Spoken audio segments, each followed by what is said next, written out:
Okay, good afternoon. Good Moyed. AI versus man. Who is smarter? I think that's the full title. So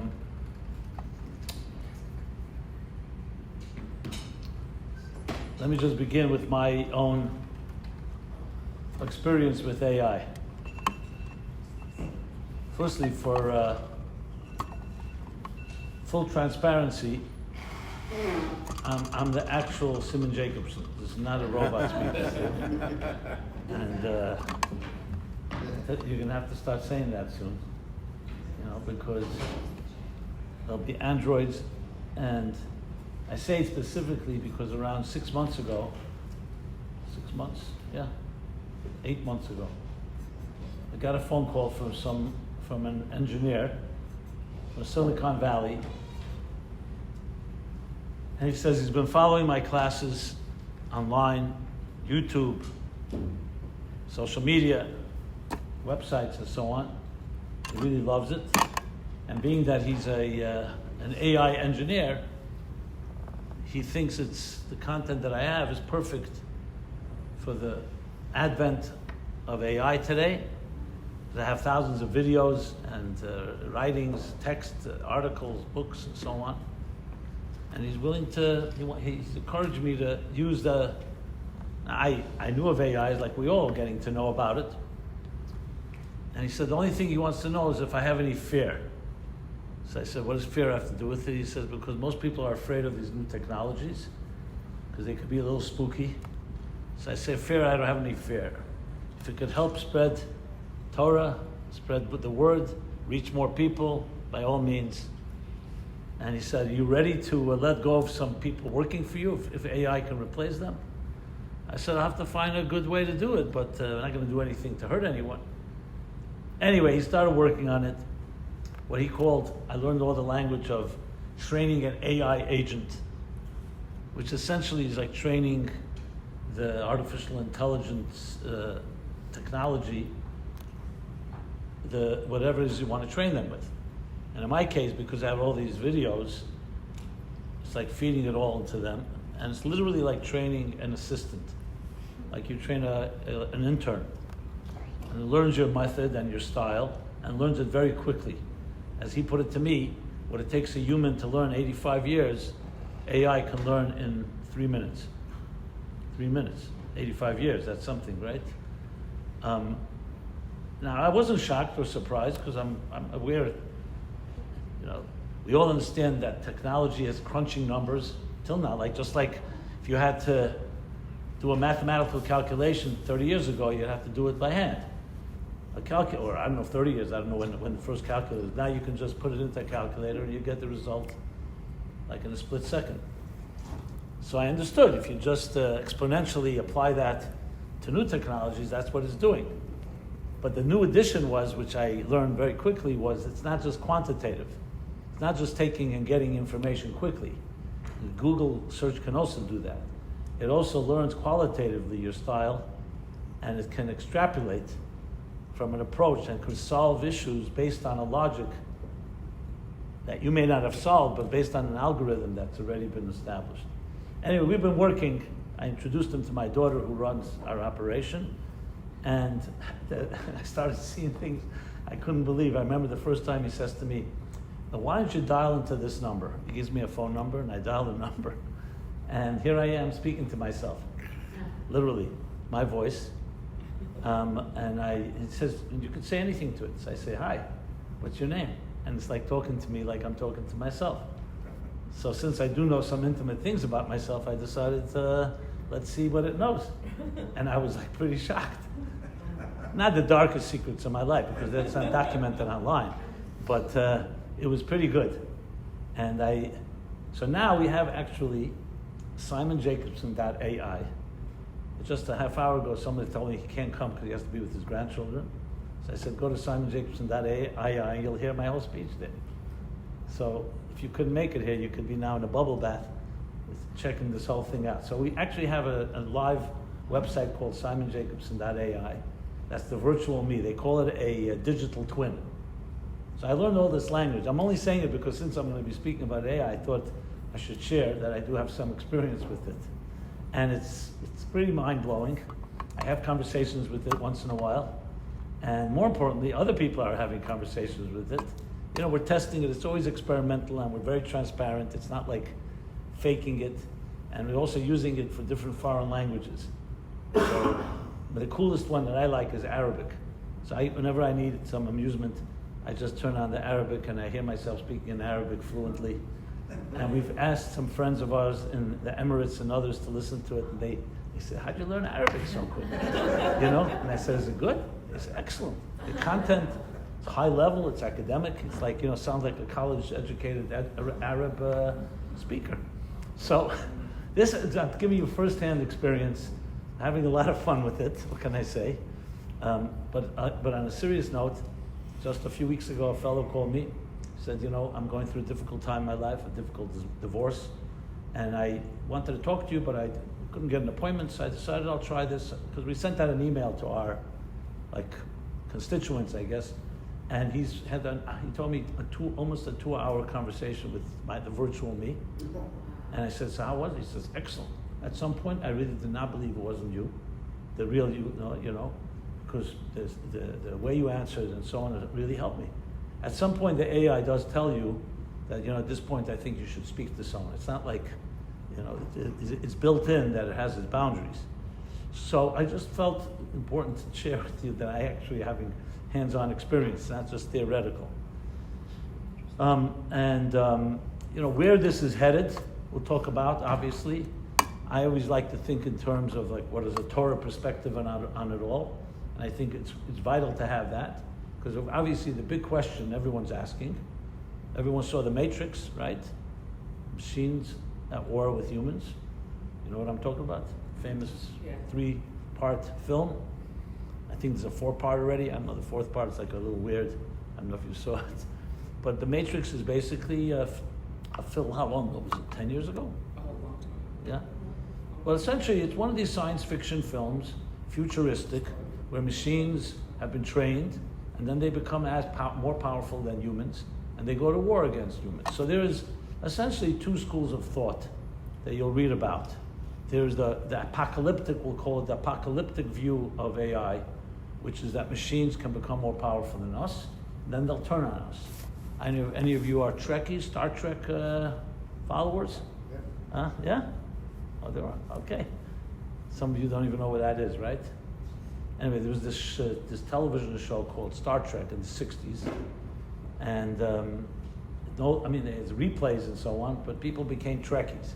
It's like just like they're Deadheads. The Grateful Dead fans is Star Trek fans. Well, you're a Deadhead too? I like their music, but okay. I wouldn't consider myself you follow every fad? Okay. Anyway, bottom line is there's these science fiction shows or movies or books that talk about the future, and they're not all fantasy, complete fantasy. They're based on essentially thinking ahead. So the apocalyptic view is that what happens the day that machines become as powerful, more powerful than us, and they decide that they want to control us, or they decide we're imperfect, because machines very often look for perfection. A computer program is going to be more perfect than a human being.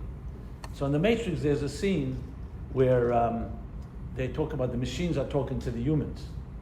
At that point, the humans are completely enslaved by the machines, to the point that the humans don't know it. That's what The Matrix is. It's a program that the computers wrote to make people think that they're really living out their lives, when it's true they're completely being controlled by machines. Because the machines need the heat of human blood. And humans would never allow themselves. So it's a whole program. It's a little complex to explain here. I'm not going to go through it all. The bottom line, machines have enslaved the human race.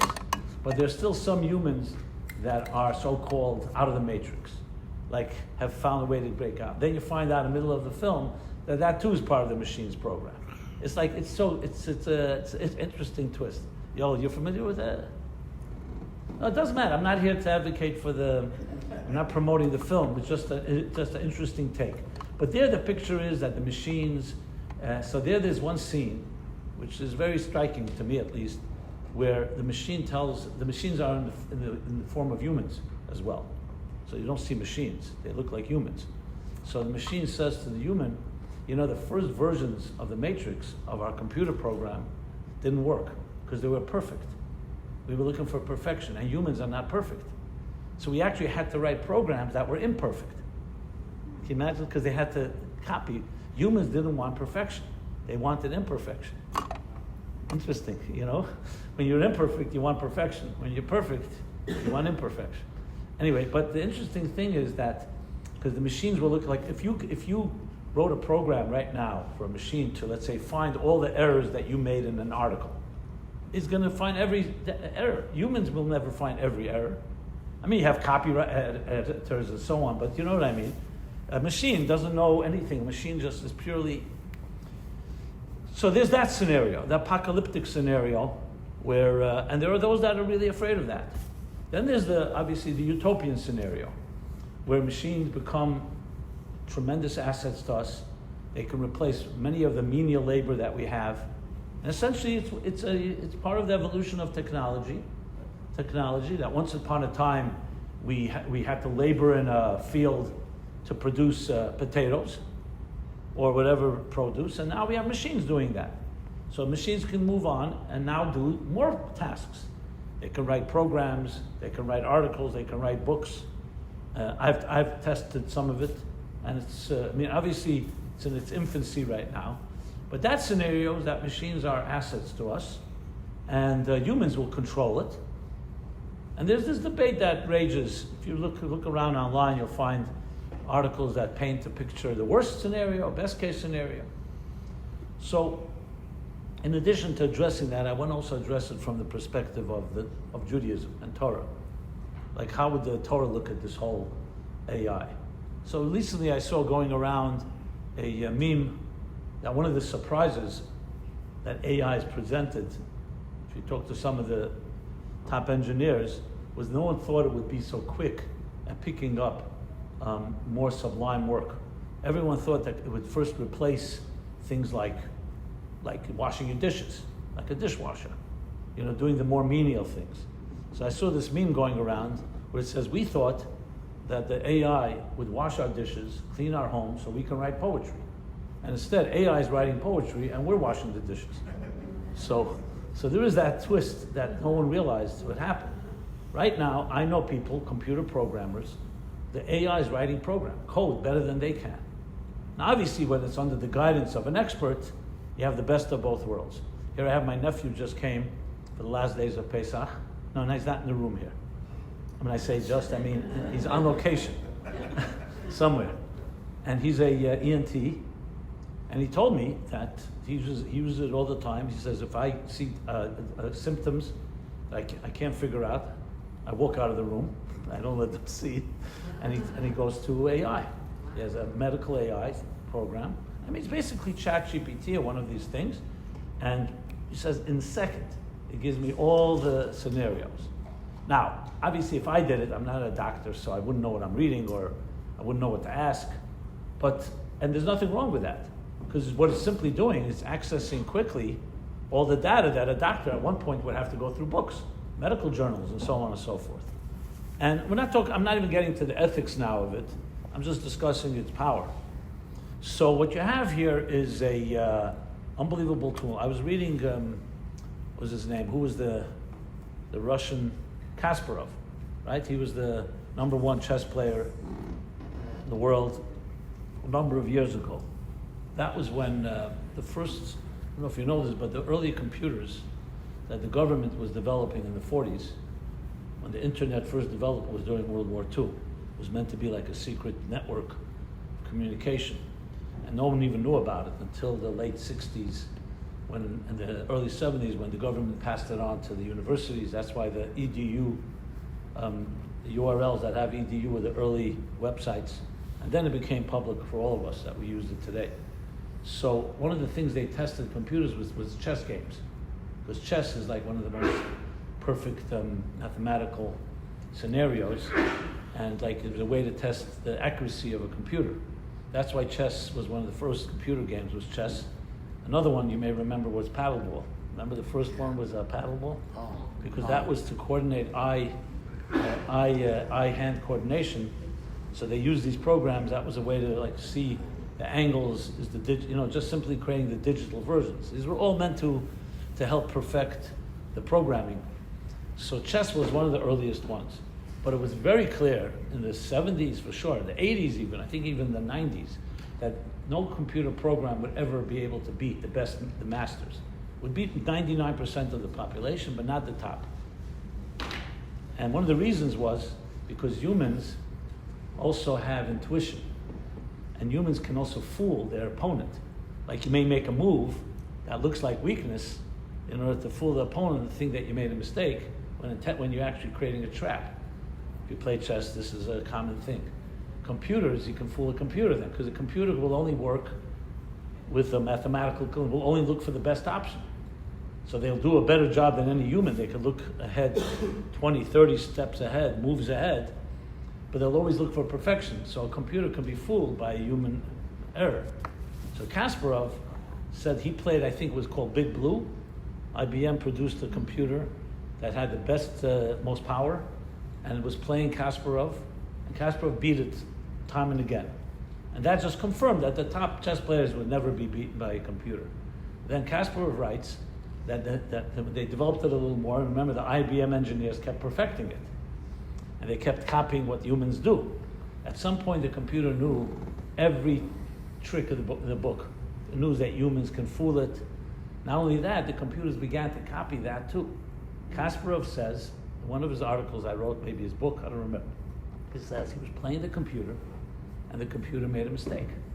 So he thought, I got it. Then he realized that was the exact opposite. The computer was fooling him. The computer had learned that one of the tricks is to do a move that looks like weakness, and it was too late because he already lost the game because of that. Because he thought the computer had made a mistake, like he had a bug or something. So that's how extensive. Can you imagine? So that could be also quite spooky, right? Scary. Imagine, it's like one thing you come home and your wife doesn't know it's a robot, but she'll know as soon as you do one of your quirky stuff. But imagine the computer learns about your mistakes too. And then they even fake that. So just a little sense of what it's capable of. Now, I just want to say for the record, I'm not, I'm not overwhelmed or excited about the gimmickry of the gimmicky side of it, or the sensationalism. I'm not here to sell you on AI. This is not a pitch for investing in AI stocks. I think they're already over-invested as it is. But I'm looking at it because it fascinates me, so who are we? Are we not a program ourselves? Maybe we're God's program. Our brain, we didn't create our own brains. How does our brain process information? No one really knows exactly. I mean, neuroscientists and so on have figured out many different things, how the brain works, the elasticity of the brain. But do you know that I still can't believe the number, but they say that a child in its early formative years, and to correct me if I'm wrong, or maybe you can confirm this, I read in several places that a child in his first 2 years develops 1 million new neural connections. You see? AI at work. Something happened. What happened? Yo, what's going on? Something, I just disconnected? The screensaver stopped, that's all. So that's what we think. We can just shut off a switch and AI is gone. That's not so simple. Because what happens if they wire the switch? You can't touch it, So the statistic that a child in his first 2 years, every second or every minute develops 1 million new neural connections. That's how it learns. Now, I'm not surprised because I look at my little grandchildren and you see how they learn. You start saying, how does that little baby going to become, once an adult with a full, complex mind? So there's big mysteries of how our minds work. And of course, AI is exploring that as we speak. Because in a way, you could say we are God's AI. He created the human being. We think we're independent, and we are independent to some extent, but we didn't build our own machine. So is AI really artificial and we are real? Maybe we're also artificial compared to divine reality. I don't know if you ever thought of that. Now, when you learn Hasidic thought, it's a very real concept because it talks about that all of existence is really divine energy. It just become solidified. Just like if I were to ask you, what are these objects made of right here in front of me? So here's a lamp, here's a table, here's a wall, here's a chair, here's a human body. But everybody knows everything here is made up of molecules, elements, I should say. And the elements are made up of molecules. And the molecules of atoms. And the atoms, subatomic particles. And how far down the rabbit hole can you go? Subatomic particles. Sub. More than that we haven't gone. But everyone understands that it's probably an endless journey of how deep and far you can go. So the truth is, all this is energy. It's just energy. The surface level of energy looks like matter. And just use a simple example, water. We know water is H2O, hydrogen, oxygen, which itself is made up of atomic particles. Now, water is liquid. You heat it, it's gas. It becomes gas. You freeze it, it becomes ice. So if I were to show you, here's a block of ice, here's a cup of water, and here is a ball of gas. If you didn't know better, you wouldn't know that they were the same thing. You'd say 3 different realities, but it's not. It's just a matter of heat and cold. You heat it, it becomes gas. You freeze it, it becomes ice. So when we look at the world, what really is it? Is it energy or is it matter? So of course, most famous equation of our good friend Albert Einstein, E equals mc squared, that energy and matter are interchangeable, and we see it all the time. Take a piece of wood, you put it into a fireplace, and it turns into energy. You take fossil fuels, and they turn into gasoline, or other things that power electricity, and so on. So if you really think about it, the world that we see with our physical eyes, or I should say with our sensory tools, is very, very surface level. It's the tip of the iceberg, literally the tip of the iceberg, not even. But it's our reality. I see it. But today, I remember when my book, Toward a Meaningful Life, was published, the publisher, who was I remember my agent telling me, Richard is his name, her name was Liz Purley. He says she's the #1 expert on spiritual books in America today. 15 minutes with her is like 15 years of experience. She gave me more than 15 minutes. I got like 2 hours. So how many years of experience is that? Whatever. Anyway, and I remember she told me something that would always remain. She said, the people, remember, in the world today are getting more and more comfortable with the invisible. Don't be afraid to talk and write about the invisible, because everything is now the invisible. Nobody sees DNA.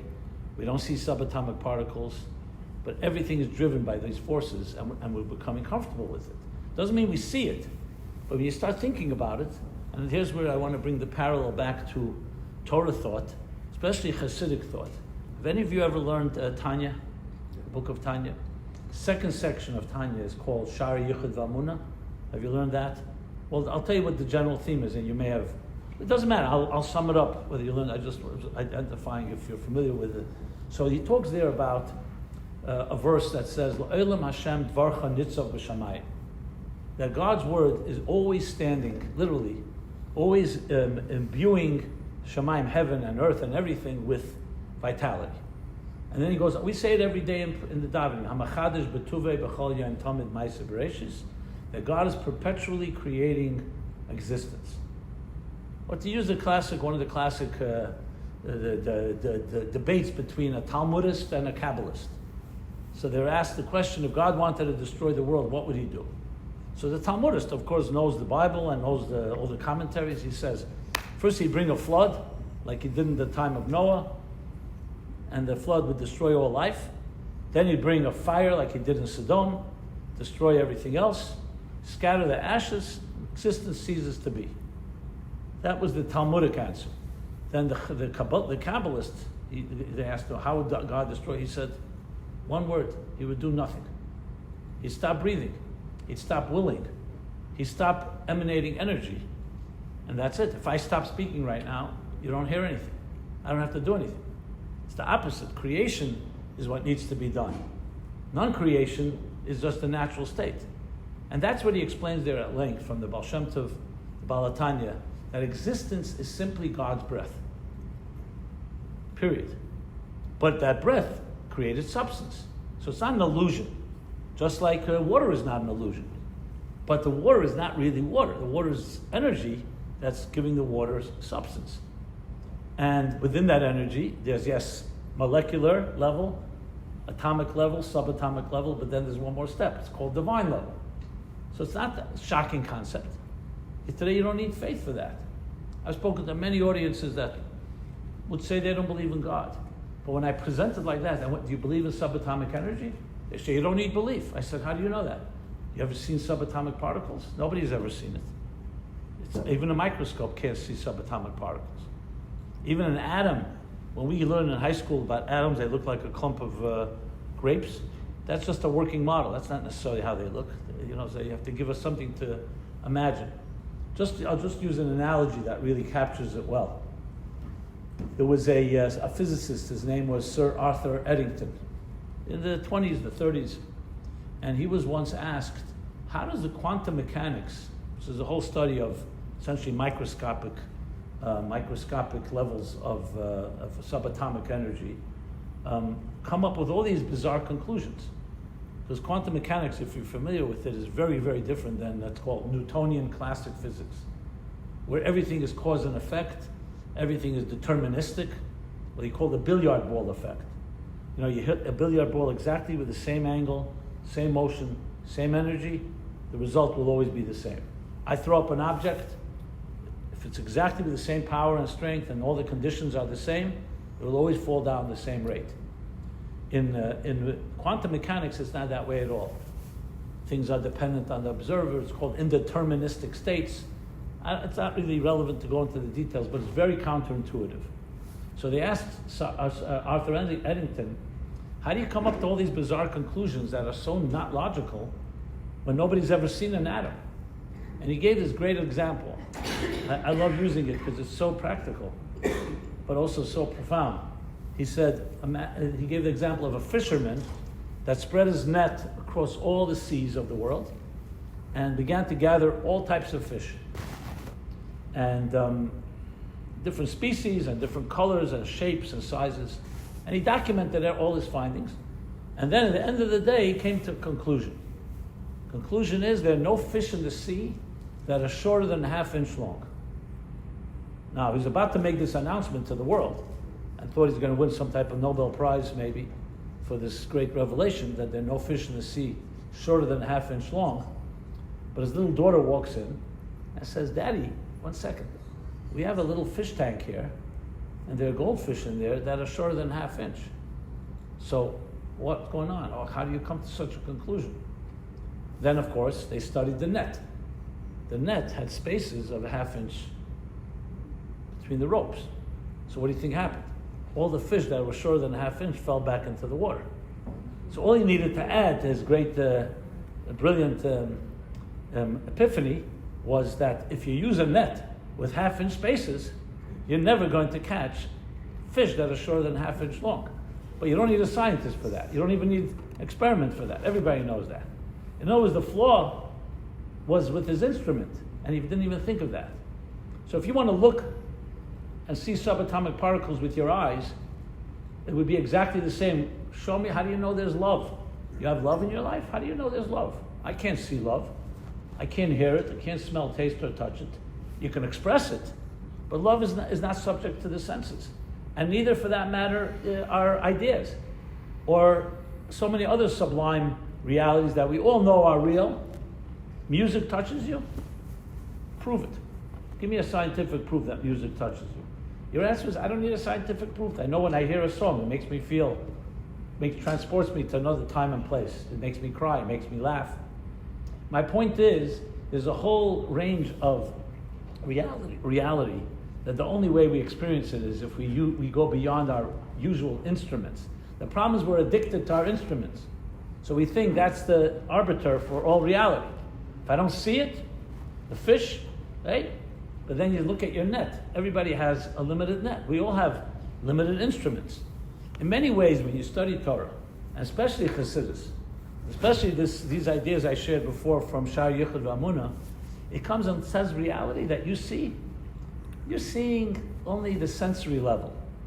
Very limited exposure. There's a whole world beneath the surface of energy and levels of energy, and that's really where reality plays itself out. So from that perspective, talking about AI, and I'm getting back to the AI discussion, that really is what's happening. Technology is digging and finding these dimensions. They don't call it divine yet, because there's still this, dissonance between science and faith, science and religion. But anyone that studies Kabbalistic and Hasidic ideas, the parallels are mind-blowing. You know, like, for example, the concept of light. Till around 100 years ago, a little more than 100 years ago, light was not a major topic. You know, photons, and then of course Einstein, and light is a fundamental principle in Kabbalah. Everywhere you hear, Or Ein Sof, the infinite divine light, is always used, whether you translate it as light or as energy. So these concepts that are today becoming like so popular, already popular, are concepts that were always known by anyone that understood how God created the universe. He used divine energy. Literally, those are the words, divine energy, that imbues everything in existence. It's not visible to the naked eye or to our other sensory tools, namely sight, sound, taste, touch, and smell, but it's there. And there are different ways you measure it. You don't measure it with the usual instruments. You need different instruments. Prayer, for example, is an instrument that does access these deeper dimensions. You can't access it with your regular senses. If you want to have a good meal, which is with your senses, let's say a Pesach program like this, you don't need deeper instruments. But if you want to understand the divine sparks within the meal, that's a whole other story. So so the first point I want to make is AI is exposing these deeper realities on a technological level.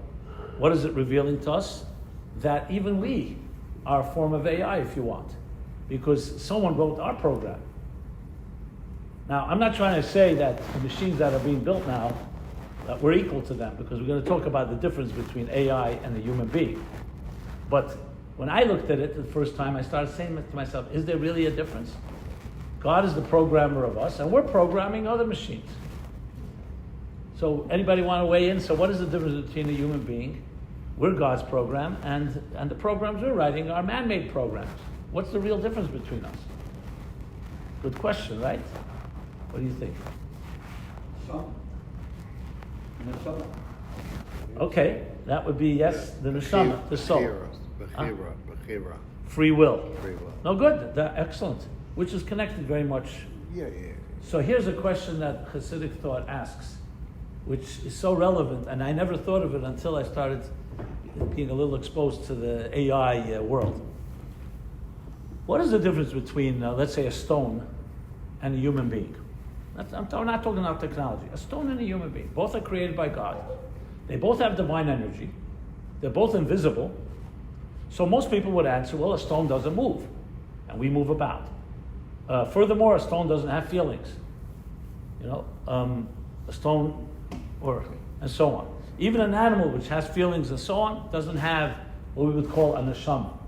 But here's the problem. The Arizal, Rav Isaac Luria, says everything has a neshama. It's just called a mineral soul is what's in a stone. A vegetable soul is in a plant. An animal soul is in an animal. And a human soul is in a human. So you need an explanation. What's the difference between one soul and the next? Is it just a matter of different types of souls, like different forms of energy? So you have to go back to the biblical story. And here's where the key. And I gave this talk to a group of scientists who are working, computer engineers from Silicon Valley, about AI. And I said this. Many people really, the argument that AI can replace a human being is a very strong argument.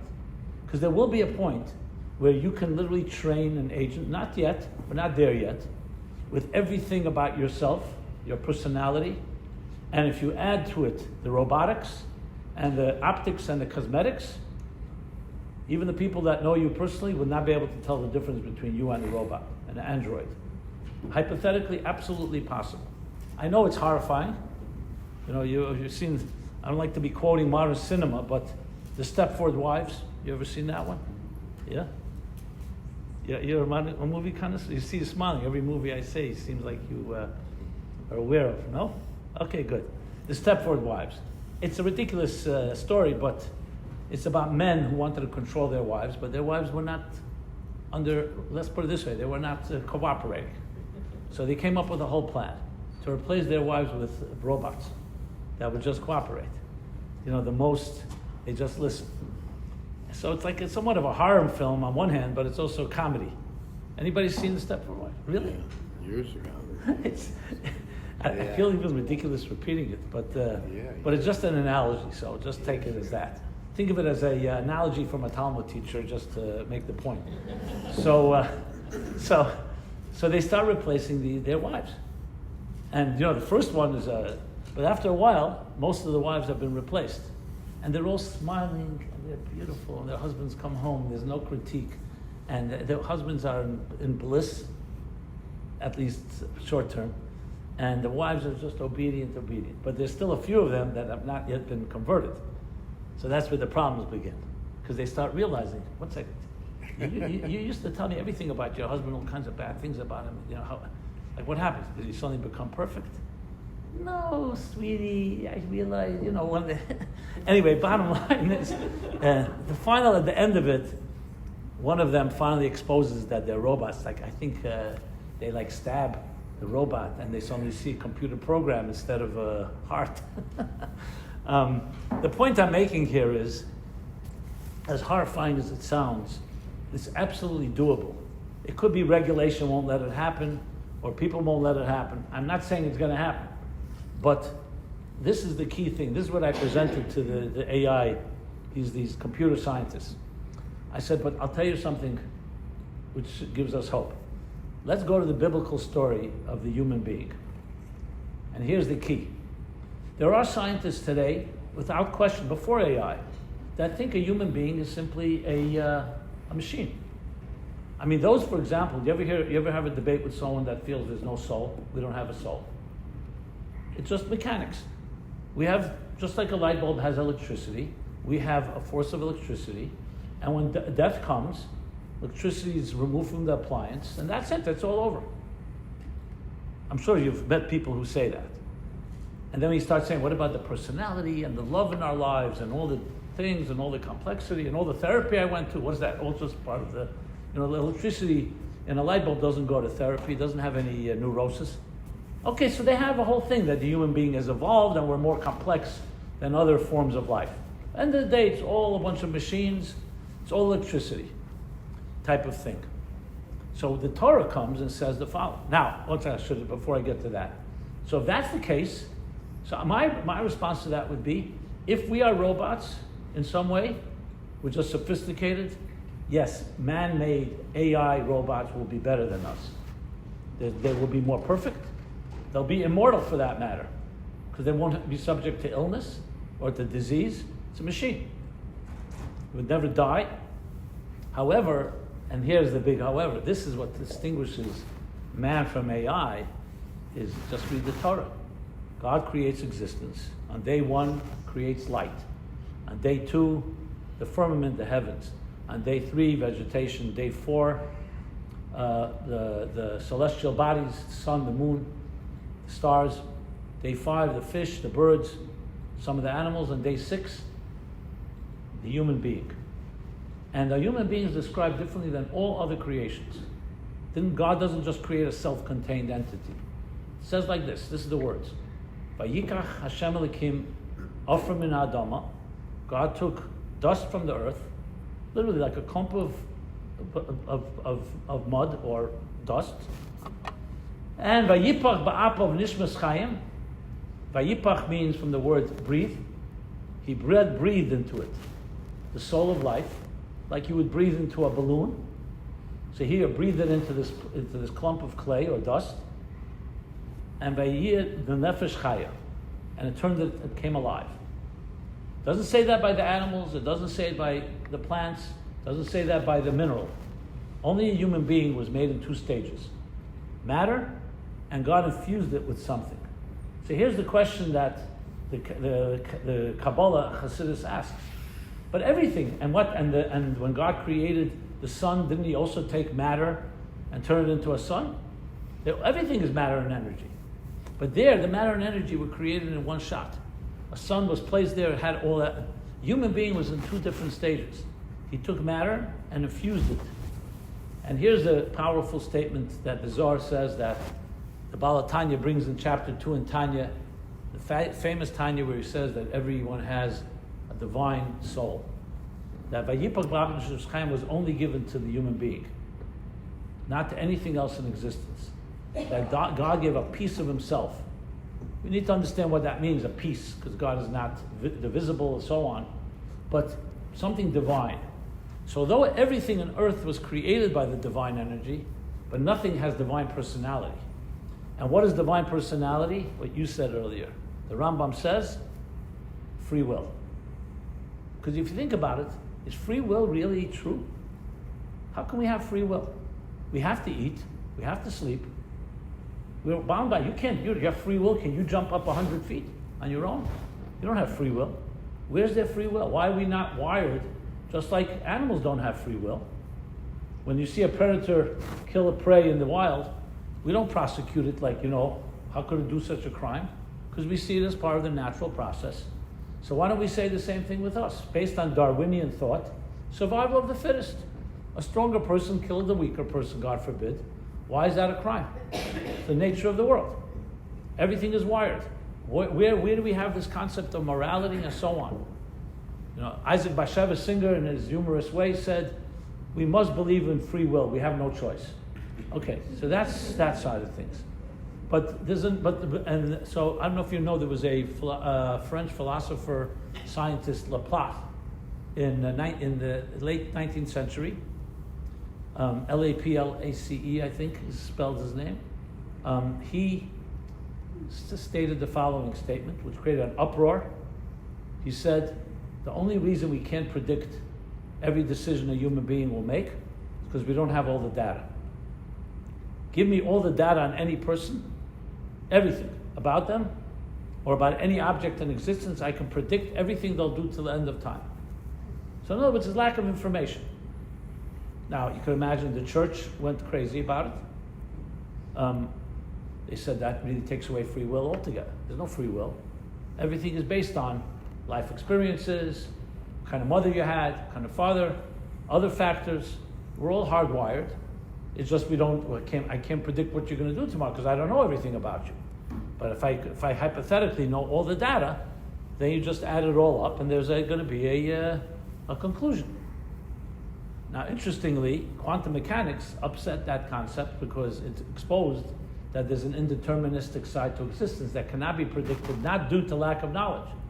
For example, Heisenberg's uncertainty principle is literally that. Uncertainty means he proved time and again, completely counterintuitive, that you can never know the position and velocity of an atomic particle at the same time.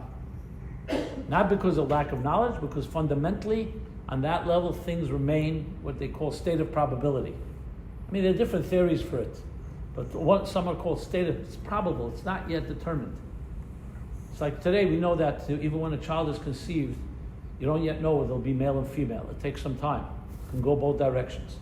You may have heard of Schrodinger's cat and stuff like that, but bottom line is there's a whole body of physics that talks about states of probability, indeterminism. So suddenly there's a whole new reality exposed that Laplace's theory is incorrect. It's correct at a certain point. Yes, I mentioned before, you throw up an object, the same speed and the same strength and the same environment, you'll always have predictable deterministic results. You can't change that. You can't change the color of your eyes, you can't change your height. There's certain things that are deterministic, but on a certain level there are things that are not. So essentially Laplace theory, therefore, is not applied to every situation, so free will comes back into the picture. Just as somewhat of an aside, but it's relevant to this conversation. So what happened with the human being was God did not create another program. The sun is absolutely predictable. We know to the second when the sun will rise. We know to the second when there'll be the next solar eclipse or lunar eclipse. It's all predictable. And if it's not, it's because we're lacking information or some anomaly. Let's say an asteroid comes into the orbit, so it changes the course of things. So you couldn't have predicted that maybe. Even that, so it could be lack of information. But fundamentally, everything's a program. Everything's predictable. Everything is, Everything is predetermined is the right word, except the human being. But here's the big question. Is everything in our life predetermined? Was it predetermined you'd come to this Pesach program? Because you could argue, no. Maybe you could have chosen other programs, whatever the reasons are. Is it predetermined that you would be born to what family you were born? Most likely, yes. Is it predetermined what color eyes you would have? What kind of personality? So what the Torah teaches us, what's not predetermined is not your features. Not whether you have blonde hair or brown hair. I understand you can dye it. I don't mean that. I meant naturally. What's not predetermined is how you're going to use those features. Let's say you're blessed with intelligence. Are you going to use it to manipulate people, or are you going to use it to help people? That is not predetermined. In other words, the free will applies in the area of morality, in the area of right and wrong.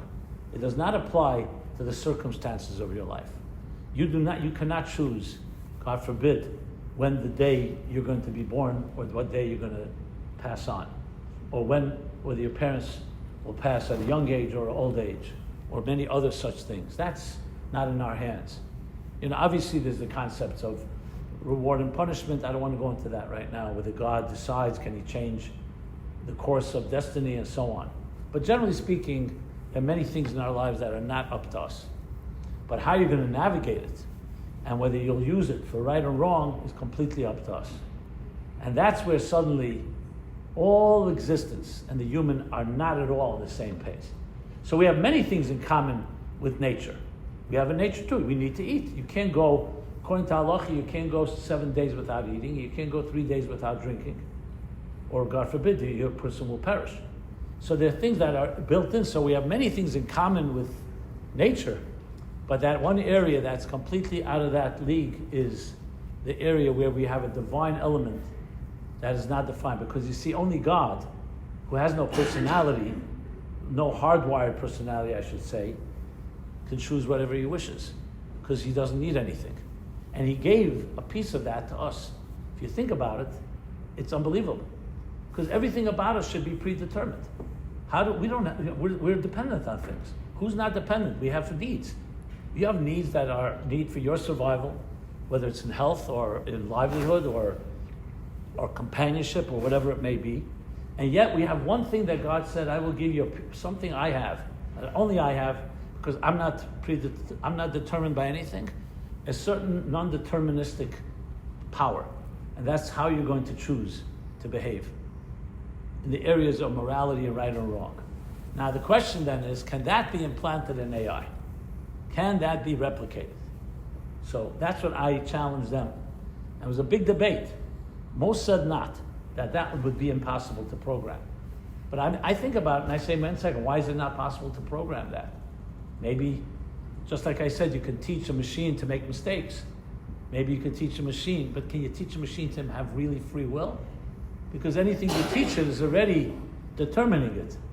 Even the non-deterministic part would look random, but it's not necessarily random, it's been programmed.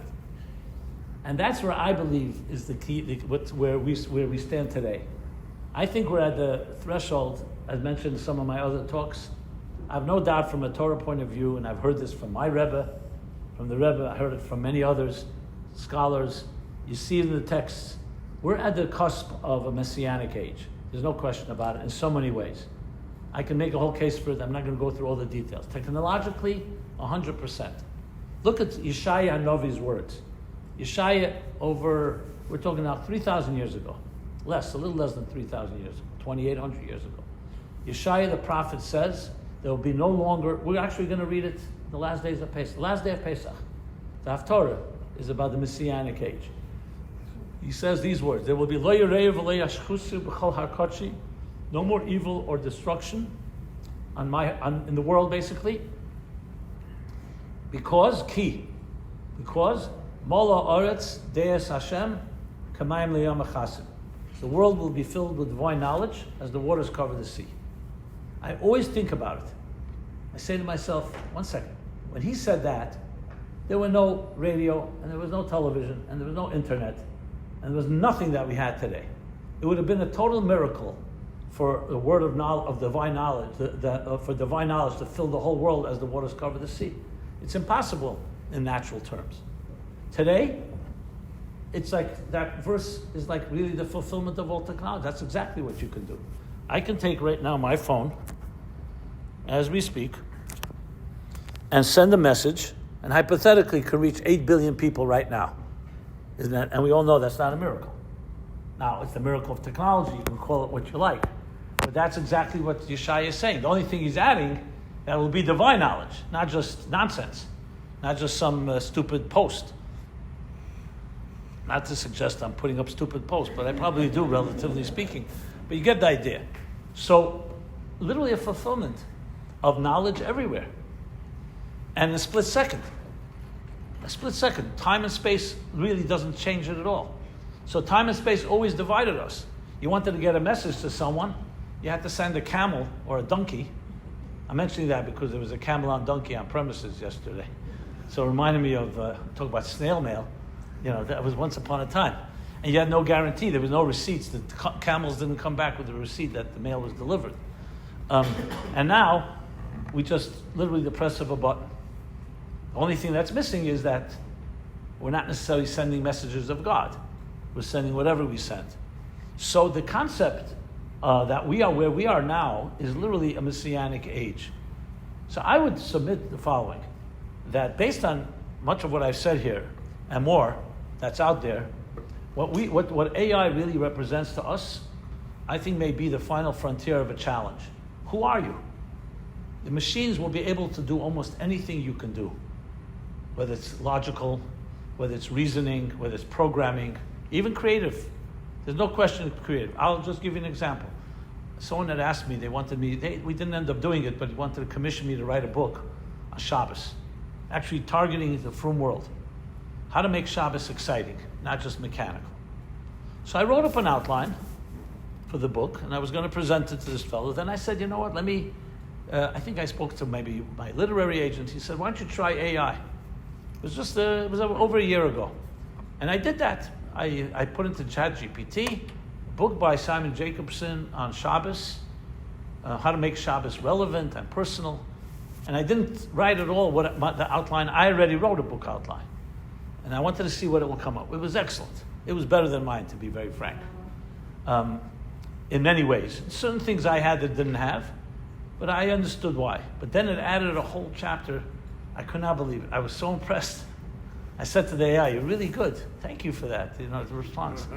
Thank you for your compliment. I don't know if it felt better or it just it definitely was not free will. That's for sure. So, what did it do? It added a chapter, which I realized I should have definitely have added, but I didn't think of it. It added that now that you've learned how to infuse your Shabbos and make it very spiritual and personal and family-oriented and all that, now how do you carry Shabbos into the weekdays? Isn't that a whole section, a whole chapter with subcategories, how to bring Shabbos into the weekdays so the energy continues? Now, we all know, of course, that's brilliant. But it came up completely, and now I didn't try to figure out, I understood how it figured out because it probably saw other things that I had written that had that concept and it applied it to this. So there's no question that technology is going to be doing things that right now will blow us away because it'll literally be able to do things that you do right now. So what's going to be left? You'll say, so what's left with it for us to do? Well, this is where the Vayipach Ba'apav Nishmas Chaim comes in. It'll force us to come to a higher level, prove yourself what you're really made of. You were never meant to be a robot. The fact that you worked, remember, think after Chet Eitzadas, after Adam and Eve ate from the tree of knowledge, what was the punishment? That you will bezeas hapecha teichalachem. From now on, you're going to have to work the fields by the sweat of your brow. But in Mashiach's times, the machines are going to do that. We won't have to work the fields. So what's Adam going to do all day? What are you and I going to do when you don't have to spend 9 hours sweating in a field, which we already don't have to do? But you won't even have to do menial things like, when's the last time you went to deposit a check in a bank? Unless you don't have any money in the bank. But, you put it in on your mobile phone. I'm just using a small example. Or when you start ordering and in a half hour you get a delivery at your door. You don't even have to go, you can stay in your pajamas all day. I'm not trying to give you ideas how to become couch potatoes, but that's really what's happening. And what's happening instead? We're getting a lot of free time. And how do we fill our free time? Everybody think about that. By pursuing God? I don't think so. Many people, nobody wants to admit it, are playing more video games than ever. A guy told me that his wife was saying, "You're always on the phone. What are you busy on the phone?" He says, "I have business and this and this and this." She says, "Let me see your phone." You know, on the iPhones, they can tell you what exactly you've been doing for the last 5 hours, unless you disable it. But you ever check what you're doing? It's very embarrassing. Anyway, this guy's playing Candy Crush 7 hours a day. Not 7 hours the whole time, but cumulatively, 7 hours. That's not a small amount of time. So I frankly would disable mine because I don't want to even know. I try to keep busy. To be honest, I think I'm pretty busy and productively. But we all have our downtime. So this free time that we're having is not like we're suddenly, the machines are taking over, so now we can pursue higher spiritual, transcendental pursuits. But when Mashiach comes, that's exactly what we're going to be doing. What does the Rambam write? Lo yeh eser kol ha'olam. He says like this: the lights will be abundant to everyone. Madana mitzin kafir. Meaning basically, money will not be an issue. Any pleasures that you have, any desires, needs you have will all be taken care of. So now, what do you do the rest of the time? I mean, you retire? So he says, no. The business of the world will be to know God. Let's call it spiritual growth, higher states of awareness. That's when the machines take over. That's what we should be doing. Now today, we're probably not, most of us are not doing that, but that's exactly where we should be going. And if we don't, yes, robots will be stronger than we are. So my answer to the question, AI versus man, who is smarter? It's all up to us. Machines are not going to decide that. Because the machines will be as good as we program them, and they'll be better even. Because they'll be able to go beyond anything we can do. Faster, stronger, flawlessly, and so on. And then we'll be only left with one way to be unique, your soul. How do you bring goodness into this world? And you use the machines for that too. So it's not like we'll become, dispensable. We won't be dispensable. We'll be dispensable if we think we're machines. Yes, I'd rather have that machine. I just mentioned, I think Shopify CEO just announced, he told all his departments that you can't hire anyone unless you prove that AI can do the job. If AI can do the job, you can't hire someone in that position. This is soon going to become common. There's no question. I'm not saying there are going to be mass layoffs and firings. There's all kinds of issues with that. Some are doing that too. But that's what's going to happen. That's the future. If a machine can do it, if a computer can file your taxes, what do you need an accountant for? I'm not saying that's possible. You always need accountants can do certain things, but accountants themselves are using the machines. Let's be honest. So the point is that it really comes down to, and I find this actually very exciting, because to me that means we will be able to shine like we never shined before. In previous generations, we're so busy with surviving, having spent so many hours and trying to make a living, trying to succeed, the material side of our lives. And here, that's all freed. So I'll use a Maimer Chazal. The Gemara says it very clearly. Your work will be done by others, so you could be freed to connect to God in ways that you never were able to. Now, if anybody's wondering, maybe that's just a good opportunity to retire and not do anything. Well, the thing is, the messianic times doesn't mean you're not going to do anything. Your soul is going to not let you remain a couch potato. And I don't know what the time we have here. Oh, we're pretty good, right? What's the time? Are we like? 4:35. Oh, okay, perfect. So I want to just conclude, just one of my favorite jokes. It works, I think, fits in here. So I must have told it last year, but it's always good. There's two guys sitting, an old Jew is depressed, sitting on a bench, and his friend comes over and says to him, "Why are you so depressed today?" He says, "My wife is very angry at me." "She's always angry at you. What today?" He said, "No, today's something special." "What happened?" "Before she went to work, she asked me, what am I going to do today? And I told her nothing. And she said to me, you said that yesterday, that you're going to do nothing. So he said, I told her I wasn't finished. I wasn't finished doing nothing, in case you need this. So I find that we live in a world where a lot of people think it's an art to master the art of doing nothing. Like, imagine you're able to have enough money, you don't have to worry about finances. You're healthy, thank God, other things.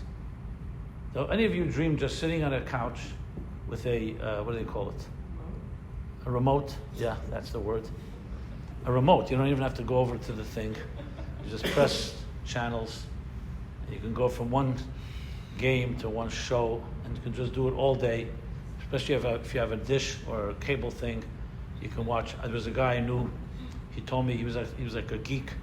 He says he has no time for a wife. He has no time for family. He's busy. He says he has like 10 monitors in his house. He has dishes, so he's able to pick up stations from all over the world. He says, you know how long it takes to go through 7,000 stations? Literally, he told me, and it was like he was so impressed with himself. He said to me, 6 hours, 7,000 stations, just, to see what's on each one of them. He says, and I do that almost every day. Can you imagine? And he thinks it's some conquest. I saw a little child who's afraid to have relationships, to be frank. So it's easy to have a relationship with your remote. But unfortunately, when we're given more blessings, we become apathetic and we lose sight of passion. What do you think is the side effect of comforts? Apathy. And apathy, like the guy told his friend, what's worse, apathy or ignorance? He said, I don't know and I don't care. Apathy is a kiss of death. There's no question that technology is emancipating and freeing us from many of these material things. But how many people claim that technology is enslaving them? Can you not respond to a text like within 30 seconds and they'll think that you're abandoning the person that you didn't respond to? It's become, so I use my technology, but I always think of it. Yes, there is a certain addiction to it. Yes, on one hand it's freeing us, on the other hand it's enslaving us. The only way we become free, frankly, is if we connect to something greater than ourselves, when we serve. When we do something that helps others, and we feel committed to that. Because if without that, it's all about you, you're going to choose the path of least resistance, which is sitting on a couch, or I don't know, whatever, some other comfort, and living vicariously through others. I know people, by them, they live through soap opera characters, or through sitcoms in the evenings, or through superstars on Hollywood, or in sports. And like they say, 70,000 people in a baseball stadium who need to lose weight are watching 18 people who don't need to. That's what happens. So when someone says, I'm into sports, you think, okay, so what do you play? No, I'm watching football, and I'm watching baseball, and now it's basketball, hockey, whatever it may be. So I say this on Passover, when we celebrate real freedom, and we celebrate the soul's freedom, that the technologies, AI, I obviously see it as a tool. To me, it's just another instrument, another sophisticated tool in our tool chest. Nothing more, nothing less. And they always used to say with technology, junk in, junk out. You put junk in, you're going to get a lot of junk out. It'll only amplify it. You put good things in, it'll amplify the good. That's really what it comes down to. I have not seen anyone. I mean, there is dating on-site, online dating and stuff like that, so I'm sure some relationships have come from it. But a relationship built online, you see two people who, because of their online relationship, fell in love? Nah. If you're in love, these technologies will amplify that love. But I have not seen relationships become better, marriages more intact, more intimate connection due to technology. Technology, all it does is amplify what you have. And if you're dysfunctional, technology will make you triply dysfunctional, or even more. And if you're functional, it'll do the exact thing for the positive. So let's not over-worship technologies. All it is a tool. It's a better, I don't want to quote the anti-Semite Henry Ford, but they asked him how much market research he did for the Model T car. He said 0. Because if you would ask people, they'd say they want a faster horse. No one would say, I want a car, because they couldn't even imagine it. So we have now an opportunity, honestly, to move over to become much more people of spirit. That's our real uniqueness. For many years, the body, and it continues to be a factor in our lives, but it's a vehicle. And technology is helping make that vehicle easier, faster, and so on. And what will hopefully emerge, and that's what I clearly feel and very strongly about, is the neshama will rise. You will become soul people. As they say, not physical people on a spiritual journey, but spiritual people on a physical journey. And AI and all the other technologies will help us do that. And I look forward to the day, well, we're already going through it actually, but look forward to really all of us embracing it that way. That's the way I would frame all the technological developments of our time. And on Pesach, let's embrace that. Hopefully we can share this with our children, because our children, for them, technology is second nature now. To teach them, it's a tool to bring God to the others. They have to know that. It's not just a nice gimmick, a nice toy. It's a tool to help us connect, to help us bring a kind word to others. Everybody should be sending out emails daily, or if you're using tech, if you're not using it, it's another story, but if you're using it, send out an email, social media post, kind word, a thought. Today you don't even have to create it, you can share something that came your way and be proactive in that direction. So everyone have a good Moed, a good Yontif, and I'm sure I'll see you again by a coming lecture. I think tomorrow night me and Rabbi Yoel are doing something, right, Friday night? After the dinner. And my next talk, I think, is Shabbos after by the Kiddush, maybe, after the Kiddush on what? Or how to forgive if you can't forget. Shabbos day. I think so. I have to look at it, but it's in the program book. Great. Thank you so much. Enjoy the rest of the day. Enjoy your families. Thank you.